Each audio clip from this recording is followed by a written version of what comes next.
Hello students, this is my third video on the chapter acid, base and salt, and today we'll discuss about the acid, that means how to dilute an acid. The dilute acid is obtained by mixing the concentrated acid with water. ठीक है, dilute acid को हम कैसे प्राप्त करते हैं? By mixing concentrated acid with water. देखो concentrated acid जिसमें अमाउंट एसिड का ज़्यादा होता है, ठीक है, and that concentrated acid will be mixed with water and we get a dilute acid.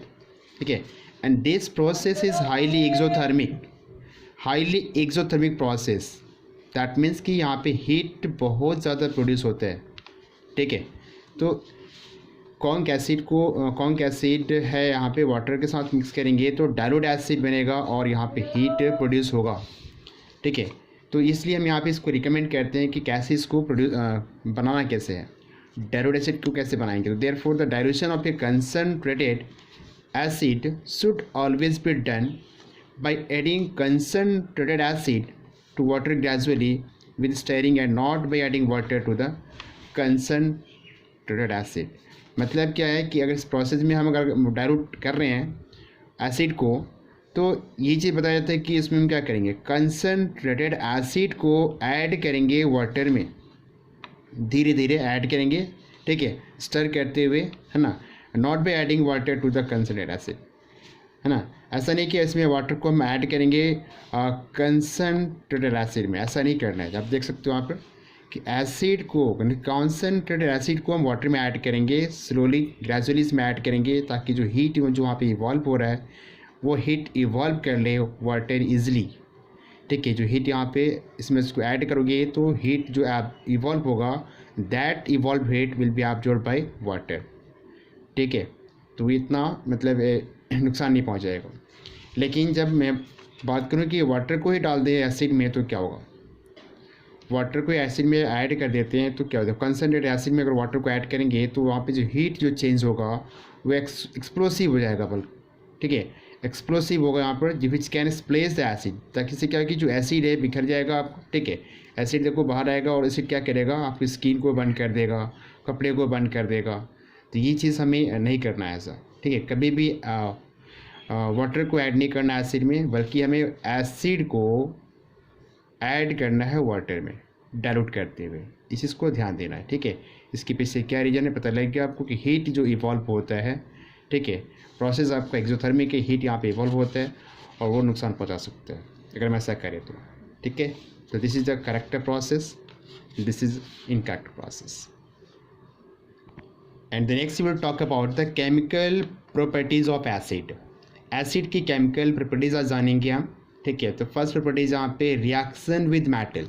Metal के साथ एसिड की क्या रिएक्टिविटी है, एसिड मेटल से कैसे रिएक्ट करता है. ठीक है, तो most of the acid react with metals to form salt and evolve hydrogen gas.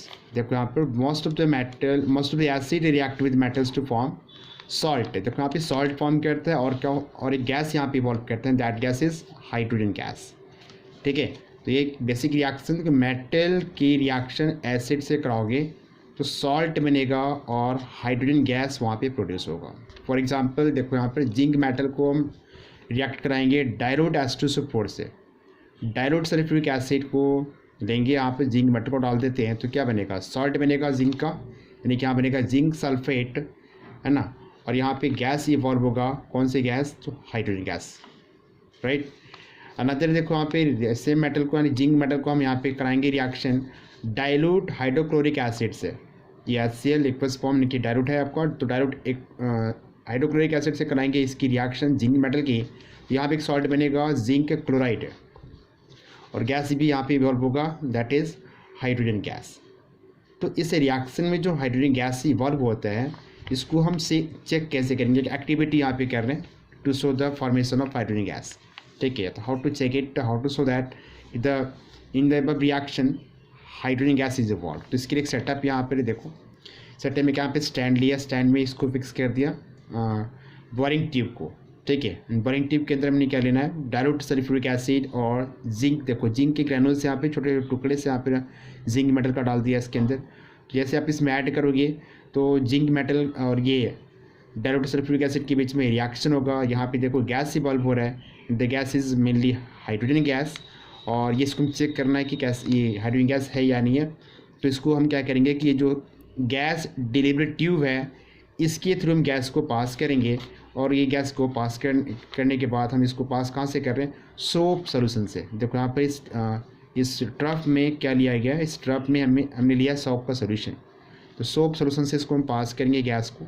तो जैसे ही इसको पास करेंगे यहाँ से, तो देखो यहाँ पे बबल्स फॉर्म हो रहे हैं, सोप का बबल्स यहाँ पे फॉर्म हो रहा है, क्योंकि यहाँ पे हाइड्रोजन गैस इवॉल्व हो रहा है। तो गैस जो है कि नहीं, सोप का बबल्स फॉर्म करते हुए ऊपर की तरफ आ रहा है। तो अब यहाँ पे क्या करेंगे, हम बर्निंग कैंडल लेके आएंगे, एंड बर्निंग कैंडल जैसे इसके कॉन्टैक्ट में आएगा वहाँ पे हाइड्रोजन गैस जो है कि नहीं बर्न करेगा, और वहाँ पे पॉप साउंड प्रोड्यूस होती है, एंड पॉप साउंड इंडिकेट करेगा कि जो गैस यहाँ पर हाइड्रोजन गैस है, because hydrogen gas Burns with pop sound. ठीक है, तो दिस एक्टिविटी शोज दैट कि इन this reaction hydrogen gas is evolved. ठीक है, यहाँ पे एक पॉइंट है, देखो कि कर्ड जो होता है, कर्ड और जो भी अदर फूड स्टफ्स होते हैं, curd and other food stuffs should not be kept in metal container। Metal के कंटेनर में हम कर्ड को या फिर कोई दूसरा फूड स्टफ को हम मेटल कंटेनर में नहीं रखते हैं। क्यों? Because curd and other sour food stuffs contain acid. देखो यहाँ पर ये इसमें एसिड प्रेजेंट होता है, और विच कैन रिएक्ट, तो एसिड मेटल से रिएक्ट करेगा ही, which can react with the metal of the vessel to form poisonous compound. देखो आप ये बेसिकली क्या करेगा कि पॉइजनस कंपाउंड फॉर्म करेगा। ठीक है, जो भी फूड स्टफ से या फिर जो कर्ड है उसमें एसिड प्रेजेंट है, and that acid react with the metals to form poisonous compound. ये पॉइजनस कंपाउंड क्या करेगा, it can cause food poisoning, which can cause food poisoning and damage our health. ठीक है, तो कभी भी हम कॉपर, किसी के घर में कॉपर का वेसल्स होता है या कोई भी मेटल का वेसल्स है, उसमें हम कर्ड को या फिर कोई दूसरे फूड स्टफ को ना रखें। ठीक है, इससे क्या है कि पॉइजनस कंपाउंड वहाँ पे प्रोड्यूस होगा, and that poisonous compound can cause food poisoning and damage our health. ठीक है, and the next reaction of acid with metal carbonate और मेटल हाइड्रोजन कार्बोनेट। ठीक है, मेटल कार्बोनेट यानी CO3 माइनस होता है, और इसमें हाइड्रोजन कार्बोनेट के HCO3 माइनस। ओके, तो मेटल के साथ कार्बोनेट है, और मेटल के साथ क्या है, बाइकार्बोनेट, या आप इसको बोल सकते हैं हाइड्रोजन कार्बोनेट। तो ऐसे कंपाउंड के साथ एसिड की रिएक्शन होगा तो क्या बनेगा, इस we get salt, carbon dioxide and water. तो 3 कंपाउंड बनने वाले यहाँ पे, या तो मेटल कार्बोनेट हो या फिर मेटल हाइड्रोजन कार्बोनेट हो। तो दोनों के साथ एसिड कंबाइन करेगा तो कंपाउंड बनेंगे 3, salt, carbon dioxide and water. ठीक है, तो देखो यहाँ पर मेटल कार्बोनेट लो या फिर मेटल हाइड्रोजन कार्बोनेट लो, इनकी रिएक्शंस आप एसिड से कराओगे तो we get salt, carbon dioxide and water. तो यहाँ पे एग्जांपल देखो कि हमने एग्जांपल में लिया है सोडियम कार्बोनेट।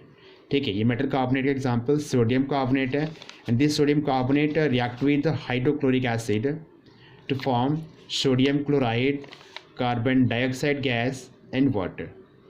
ठीक है, सिमिलरली यहाँ पे देखो सोडियम बाइकार्बोनेट है या फिर सोडियम हाइड्रोजन कार्बोनेट कह सकते हैं इसको, and that react with hydrochloric acid to form salt है, sodium chloride, carbon dioxide gas and water.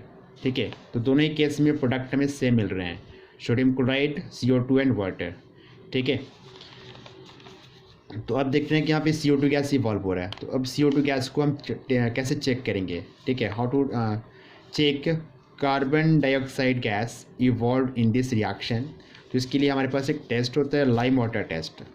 ठीक है, मोस्ट इम्पॉर्टेंट, और लाइम वाटर टेस्ट यहाँ पे हम यूज़ करते हैं कार्बन डाइऑक्साइड गैस को चेक करने के लिए। तो लाइम वाटर बेसिकली क्या है आपका, कैल्शियम हाइड्रोक्साइड है। ठीक है, ये कैल्शियम हाइड्रोक्साइड इसका केमिकल कॉम्पोजिशन है लाइम वाटर का। ठीक है, तो लाइम वाटर जो कि कैसा होता है, कलरलेस होता है, it is colourless. Lime water colourless होता है। ठीक है, और इस कलरलेस सॉल्यूशन में क्या पास करेंगे, CO2 गैस को पास करेंगे। तो CO2 गैस को जब पास करोगे तो वहाँ पे कंपाउंड बनेगा कैल्शियम कार्बोनेट। ठीक है, जो कि ये इनसॉल्युबल होता है वाटर में, और एक तरह से वाइट PPT बनाएगा आपका। ठीक है, और वाइट PPT जैसे बनेगा मतलब जो लाइम वाटर वो मिल्कीनेस हो जाएगा, ठीक है। Due to formation of white precipitate of calcium carbonate the lime water becomes milky, ठीक है। तो मिल्कीनेस जो होता है यहाँ पर लाइम वाटर का, ये क्यों होता है? Due to formation of calcium carbonate which is insoluble in water and form a white precipitate, ठीक है। अब देखो यहाँ पर हम यहाँ पे ये तो सोल्यूशन है ये आपके पास। अब क्या करेंगे कि CO2 गैस को अगेन पास करेंगे, यानी कि CO2 गैस यहाँ पर हम लेंगे एक्सेस क्वांटिटी में।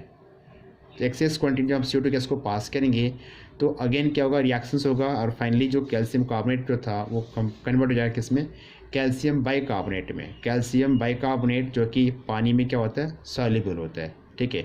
मतलब इसके बनने के कारण जो मिल्कीनेस था वो डिसअपीयर हो जाता है, ठीक है। तो milkiness is due to calcium carbonate and milkiness is disappeared due to formation of calcium bicarbonate if you are passing the excess quantity of carbon dioxide gas, ठीक है। तो ये एक्टिविटी होता है lime water test CO2 gas को check करने के लिए, ठीक है। और देखो एक पॉइंट यहाँ पे कि if someone is suffering from the problem of acidity after overeating we suggest baking soda यानी sodium bicarbonate solution as remedy. यानी कि कोई पर्सन सफ़र कर रहा है एसिडिटी से, क्योंकि हम ज़्यादा खा लेते हैं कभी कभी, तो उसमें एसिडिटी से हम सफ़र करते हैं। तो इस केस में हम क्या यूज़ करते हैं? बेकिंग सोडा सॉल्यूशन यूज़ करते हैं। बेकिंग सोडा सॉल्यूशन क्या करेगा कि जो एक्सेस एसिड जो प्रोड्यूस हुआ है उसको न्यूट्रलाइज कर देता है, ठीक है। सोडियम बाइकार्बोनेट वहाँ पे रेमेडी के रूप में यूज़ कर लेते हैं। ये सोडियम बाइकार्बोनेट क्या करेगा? एसिड से कंबाइन कर लेता है और वो उसको न्यूट्रलाइज कर देता है, ठीक है। इस से परसेंट ठीक हो जाता है। And the next reaction with base. Reaction with base, acid की रिएक्शन बेस से कराएंगे या फिर अल्केली से कराएंगे? अल्केलीज यानी जो वाटर सॉल्युबल जो बेस होते हैं उसको हम अल्केलीज कहते हैं। तो अल्केली के साथ भी इसकी रिएक्शंस कराएंगे या बेस के साथ कराएंगे तो क्या होगा? बेसिकली ये जो रिएक्शंस होता है वो न्यूट्रलाइजेशन रिएक्शंस कहलाता है। क्यों कहलाता है? देखो, in this reaction an acid and base neutralise each others effect and the reaction is called neutralisation reaction. यानी कि एसिड और बेस को जब कराओगे रिएक्शन तो दोनों अपना इफेक्ट क्या करेंगे? न्यूट्रलाइज कर देते हैं। मतलब कि ये ना तो एसिड रहता है ना तो बेस रहता है, ठीक है। तो फाइनली जो कंपाउंड बनता है आपका न्यूट्रल कंपाउंड बनता है and the reaction is called neutralisation reaction. जैसे यहाँ पे देखो एसिड और बेस है, react to form salt and water.